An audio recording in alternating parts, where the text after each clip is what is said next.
О новом асфальте жители этих домов мечтали уже давно. Около 250 тысяч рублей они собрали сами. Спустя год администрация по городской программе выделила еще 11 миллионов. Валентина Ильинична – одна из инициаторов этой идеи. Пенсионерка вспоминает, несколько лет назад здесь просто невозможно было пройти. Двор был очень плохой, асфальт с 80-х годов весь разбился, так что по грязи ходили все.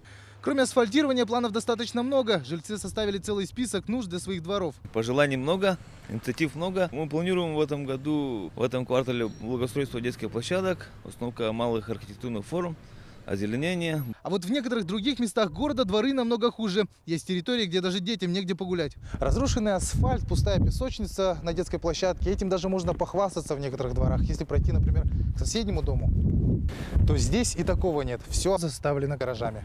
В этом году в планы благоустройства города входит ремонт дворовых территорий в 10 кварталах. На эти цели мэрия предусмотрела 57 миллионов рублей. Этих денег не хватит, чтобы все эти квартала привести в тот вид, который требуется. Приоритеты, как всегда, у нас делаются в первую очередь. Это к социальным объектам, это детские сады, школы, больницы. Для жителей домов по улице Петровского первоочередная задача сейчас организовать въезд через соседнюю улицу. Рядом находится несколько административных зданий, и проехать к ним можно только через их дворы.